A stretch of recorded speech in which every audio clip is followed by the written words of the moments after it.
नमस्कार, good morning. आप सभी का हार्दिक स्वागत है। मैं यहाँ पर विज्ञान के 20 महत्वपूर्ण क्वेश्चंस लेके आया हूँ।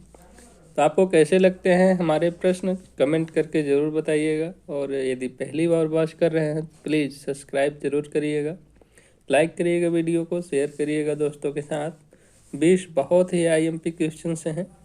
चलिए स्टार्ट करते हैं। यहाँ पर पहला क्वेश्चन है, उसके पहले रख हौसला, मुमंजर भी होगा, प्यासे के पास चलकर समंदर भी होगा, थक कर न बैठे मंजिल के मुसाफिर, मंजिल भी मिलेगी और मिलने का मज़ा भी होगा। उठो, जागो और तब तक चलते रहो जब तक अपने लक्ष्य की प्राप्ति ना हो जाए। चलिए स्टार्ट करते हैं। यहाँ पर फर्स्ट क्वेश्चन है, निम्नलिखित वैज्ञानिक में से कौन अपने बेटों के साथ नोबेल पुरस्कार का सह विजेता था? इसमें से कौन सा वैज्ञानिक है जो अपने बेटों के साथ नोबेल प्राइज जीता है? यहाँ पर सी ऑप्शन राइट है, विलियम हेनरी ब्रैग। इन्होंने जो है अपने बेटों के साथ नोबेल प्राइज जीता है। और नोबेल पुरस्कार की स्थापना 1901 में होती है। अल्फ्रेड नोबेल जी के याद में ये पुरस्कार दिया जाता है। अल्फ्रेड नोबेल जी ने डायनामाइट का आविष्कार किया है। डायनामाइट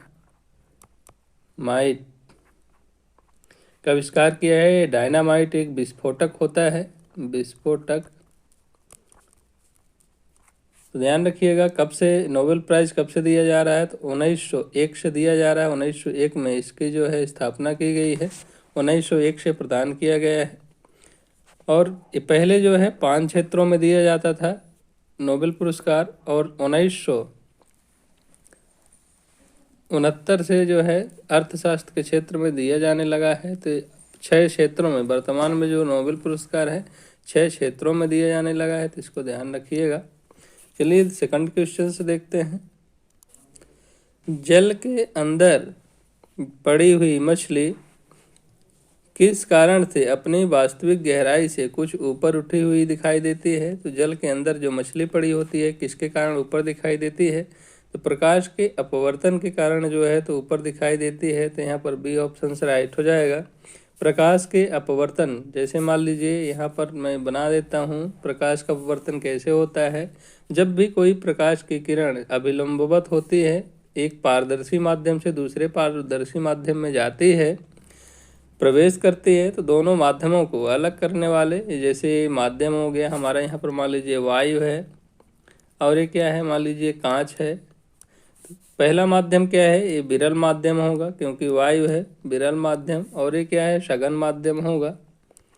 तो देखिए, जब भी क्या है, जब भी कोई प्रकाश की किरण एक पारदर्शी माध्यम से दूसरे पारदर्शी माध्यम में जाती है, प्रवेश करती है, तो दोनों माध्यमों को यहाँ पर जैसे विरल है और ये क्या है, सघन माध्यम है, इनको अलग करने वाले तल पर अभिलंबवत आपाती होने पर बिना मुड़े सीधी निकल जाती है। तो जैसे मान लीजिए अभिलंब है, सीधी जो किरणें हैं तो सीधी निकल जाती हैं।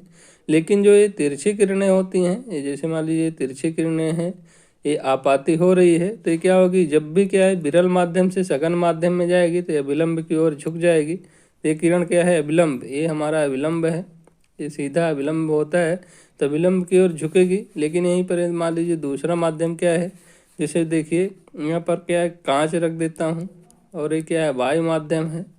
तो जब भी कांच माध्यम से कोई किरण जाएगी तो विलंब से दूर हटेगी, क्योंकि सघन से जब भी विरल में जाएगी तो विलंब से दूर हटेगी, लेकिन जैसे विरल से सघन में आएगी तो विलंब की ओर झुकेगी। ये आपतन के नियम होते हैं, ध्यान रखिएगा। आपतित किरण और अभिलंब तथा अपवर्तित किरण जो भी हैं, तीनों एक तल में ही होने चाहिए, एक समतल में होने चाहिए। ये अपवर्तन के नियम हैं। आपतन कोण और परावर्तन कोण का मान हमेशा बराबर होना चाहिए। तो जो मछली होती है, तो जल के अंदर पड़ी हुई मछली वास्तविक गहराई से ऊपर दिखाई देती है, तो यहाँ पर अपवर्तन के कारण हो जाएगा। और जैसे यहाँ पर देखेंगे कि रात्रि के समय तारों का जो टिमटिमाना होता है, ये भी अपवर्तन के कारण ही होता है। पानी से भरे हुए गिलास में सिक्का जो है ऊपर दिखाई देता है, तो भी अपवर्तन के कारण ही दिखाई देता है। और सूर्योदय के कुछ समय पहले एवं सूर्यास्त के कुछ समय बाद तक सूर्य हमें दिखाई देता है, ये भी अपवर्तन के कारण ही दिखाई देता है।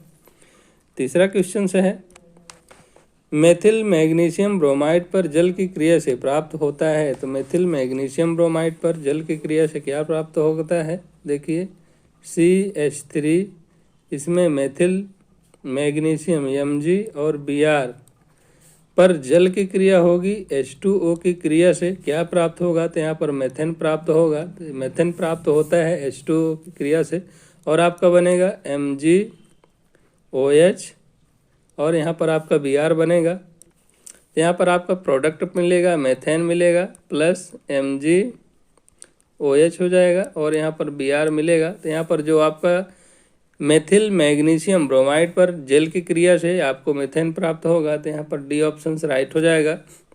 चौथा क्वेश्चन है, कालपक्कम के फ्रॉस्ट ब्रीडर टेस्ट रिएक्टर में निम्न में से कौन सा शीतलक के रूप में प्रयोग किया जाता है?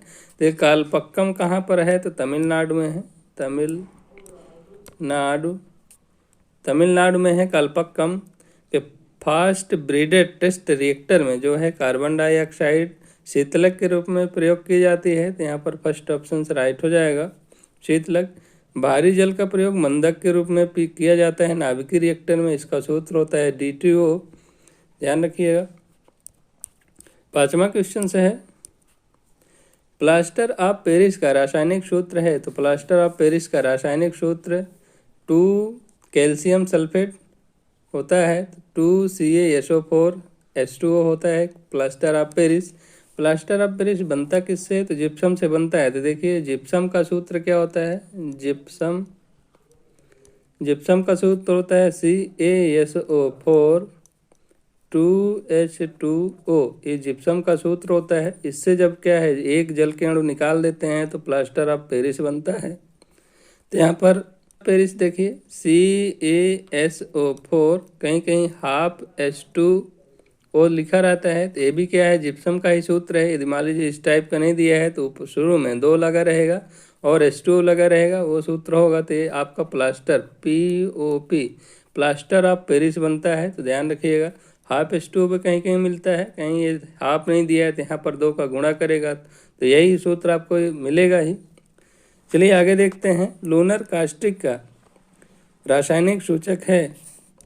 तो यहाँ पर लूनर कास्टिक रासायनिक सूचक AgNO3 को लूनर कास्टिक कहते हैं। सिल्वर नाइट्रेट को लूनर कास्टिक कहते हैं।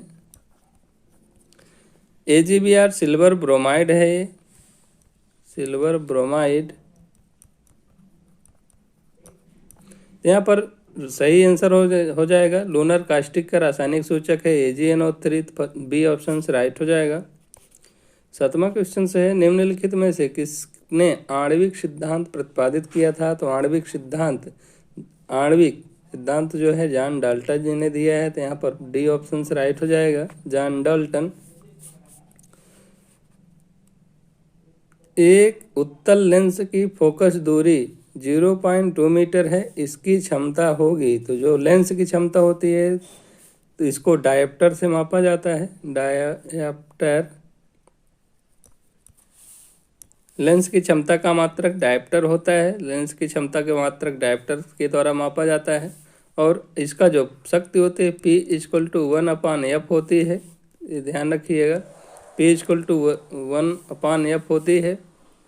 तो यहाँ पर दिया है कि इसकी जो फोकस दूरी है 0.2 मीटर है, तो इसकी क्षमता कितनी होगी? तो देखिए F की जगह पर रख दीजिए P = 1/0.2। तो इसको आगे और हल करेंगे तो क्या होगा, 1/, यहाँ पर दशमलव आप हटा रहे हैं तो कितना होगा 2, दशमलव हटाएंगे तो 1 अंक है, तो ऊपर 1 अंक रख दीजिए तो कितना आएगा 2 पंचे 10। तो यहाँ पर 5D आएगा। तो देखिए डी ऑप्शन से जो है राइट हो जाएगा 5D। तो लेंस की जो इसकी क्षमता है 5D हो जाएगी, 5 डायोप्टर होगी। तो यहाँ पर 8वां का राइट आंसर हो जाएगा D। चलिए आगे देखते हैं 9वां क्वेश्चन, शनि के छल्ले किससे बने होते हैं? तो जो शनि के छल्ले होते हैं बर्फ और चट्टानों के टुकड़ों से बने होते हैं। तो यहाँ पर बी ऑप्शन राइट हो जाएगा, बर्फ और चट्टानों के टुकड़े से बने होते हैं शनि ग्रह के छल्ले।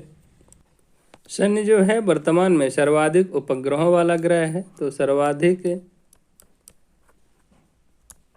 उपग्रह वाला ग्रह कौन सा है? तो उपग्रह वाला ग्रह जो है आपका शनि हो जाएगा। सबसे ज़्यादा उपग्रह हैं। पहले कौन था? बृहस्पति था, लेकिन वर्तमान में अब जो है शनि है। शनि को जो है पीले तारे के रूप में देखा जा सकता है। पीले तारे के रूप में शनि ग्रह को नज़र आता है, पीले तारे के रूप में दिखाई देता है। और जो शनि ग्रह होता है तो सर्वाधिक ठंडा होता है, ध्यान रखिएगा। ये ठंडा भी है, बृहस्पति से भी ठंडा है। और इसका जो उपग्रह है, सबसे बड़ा उपग्रह टाइटन उपग्रह सबसे बड़ा है शनि ग्रह का। तो जो शनि ग्रह के छल्ले होते हैं, वलय होते हैं, बर्फ और चट्टान के बड़े टुकड़ों के बने होते हैं। तो बी ऑप्शन राइट हो जाएगा। 10वां क्वेश्चन से जेली फिश के नाम से जाना जाता है। तो जेली फिश के नाम से आरेलिया को जाना जाता है। यहाँ पर सी ऑप्शन से राइट हो जाएगा, आरेलिया। हाइड्रा में जो है प्रजनन, हाइड्रा में प्रजनन मुकुलन के द्वारा होता है, मुकुलन के माध्यम से होता है। तो हाइड्रा में जो प्रजनन होता है मुकुलन के माध्यम से होता है, ध्यान रखिएगा। 11वां क्वेश्चन से है सोडियम की परमाणु संख्या 11 तथा परमाणु द्रव्यमान 23 है। तो यहाँ पर देखिए, जब भी जो आपका परमाणु संख्या और परमाणु द्रव्यमान दिया है कितना है, 23 है। इसमें इलेक्ट्रॉन, न्यूट्रॉन और प्रोटॉन की संख्या होगी। तो देखेंगे तो आपको जो परमाणु द्रव्यमान A=N+P होता है, P से आपका प्रोटॉन से होता है। तो देखेंगे तो आपको यहाँ पर प्रोटॉनों की संख्या कितना दिया है, यहाँ पर प्रोटॉन की संख्या बताया है कि 11 होता है। और टोटल परमाणु द्रव्यमान कितना दिया है, 23 दिया है। तो आप न्यूट्रॉन्स निकाल सकते हैं। देखिए, न्यूट्रॉन्स निकालेंगे तो प्लस यहाँ पर n हो जाएगा। तो 23 में से 11 घटाएंगे तो n बराबर आपको न्यूट्रॉनों की संख्या कितनी मिल जाएगी, 12 मिलेगी। तो न्यूट्रॉन आपको पता चल गया 12। तो न्यूट्रॉन कहाँ है, बीच में है, तो 12 बीच में आना चाहिए। इसमें ये ऑप्शन या तो ये तो फर्स्ट ऑप्शन सेकंड ऑप्शन से गलत हो गया, बस इसको लेके चलना है। तो इलेक्ट्रॉनों की संख्या और प्रोटॉनों की संख्या हमेशा बराबर होती है। तो जब भी प्रोटॉन कितने हैं, 11 हैं, तो इलेक्ट्रॉन्स भी कितने होंगे, 11 ही होंगे। तो 11 और 12 ये जो है डी ऑप्शन से राइट हो जाएगा आपका। ये आपका आंसर हो जाएगा डी।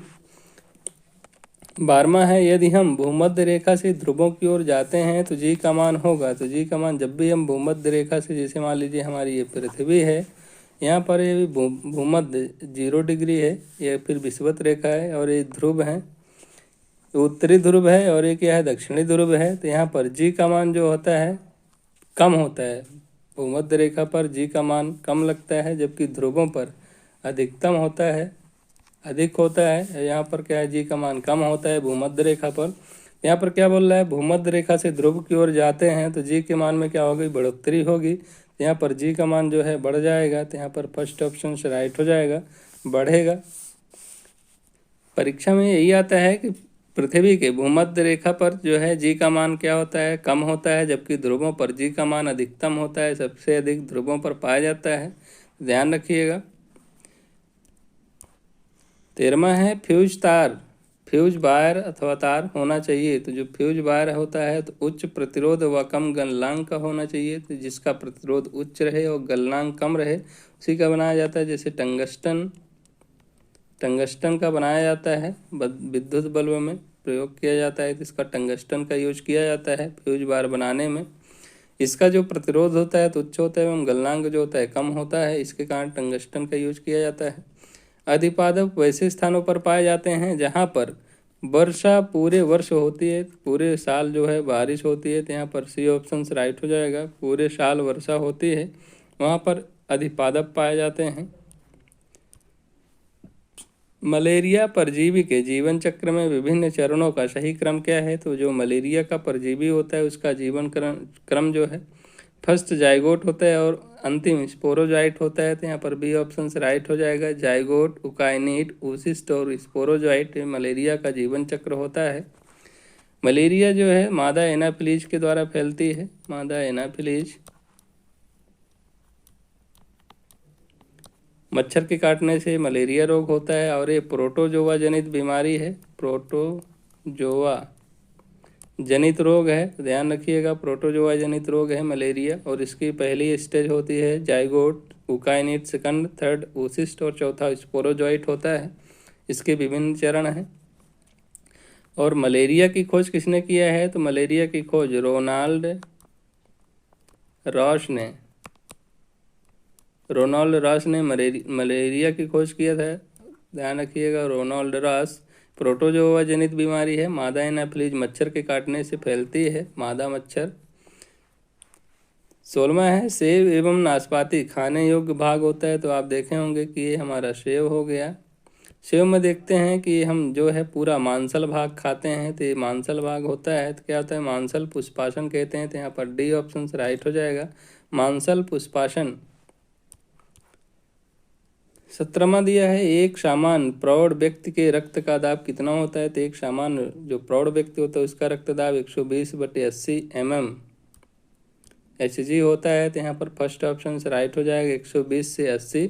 120 सिस्टोलिक और 80 क्या होता है, डिस्टोलिक होता है, तो फर्स्ट ऑप्शन से राइट हो जाएगा।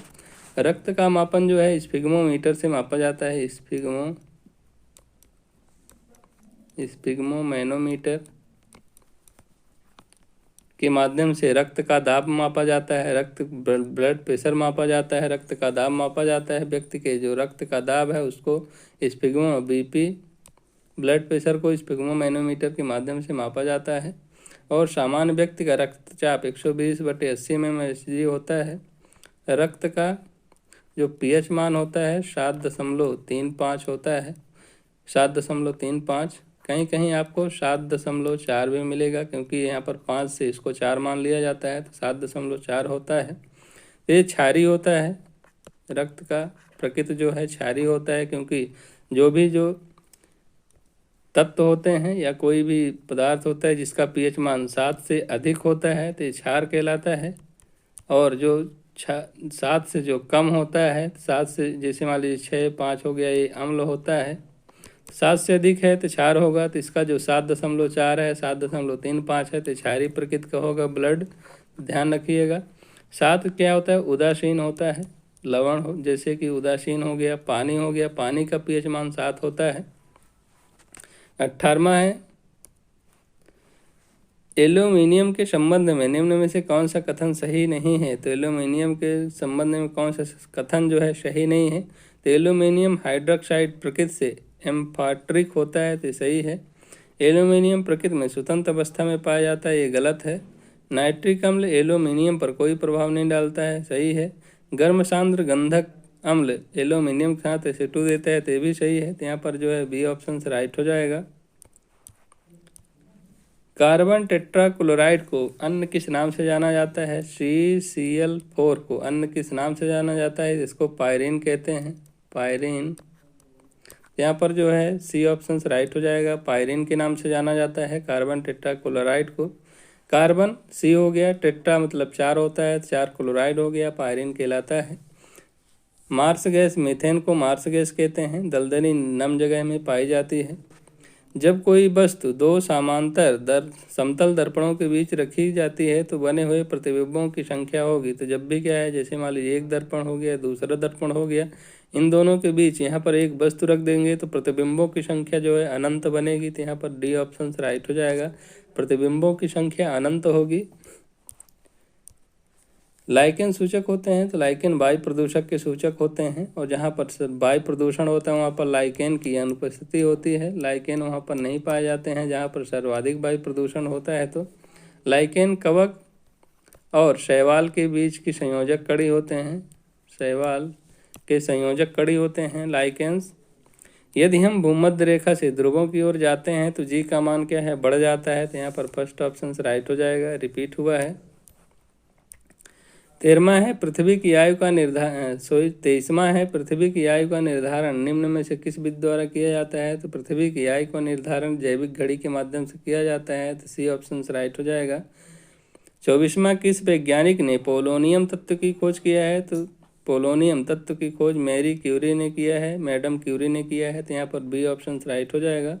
25वां है अमीबा का प्रचलन अंग है, तो अमीबा जो का प्रचलन अंग कूटपाद होता है, तो यहाँ पर सी ऑप्शन राइट हो जाएगा। अमीबा का कोई निश्चित आकार नहीं होता है, अमीबा जो है कूटपाद के माध्यम से प्रचलन करता है, कभी भी इसका आकार बदलता रहता है, एक जीवी जीव है ये अमीबा, तो यहाँ पर सी ऑप्शन से राइट हो जाएगा। ये हमारे 25 क्वेश्चन थे, आपको कैसे लगे कमेंट करके ज़रूर बताइएगा, और यदि पहली बार वॉच कर रहे हैं तो प्लीज़ सब्सक्राइब करिएगा चैनल को। बेल आइकन प्रेस करिएगा ताकि जब भी मैं इस टाइप की वीडियो अपलोड करूं आप तक नोटिफिकेशन पहुंचता रहे। लाइक करिएगा वीडियो को, शेयर करिएगा दोस्तों के साथ जितना हो सके। मिलते हैं नेक्स्ट MCQ में, तब तक के लिए बाय। जय हिंद, वंदे मातरम।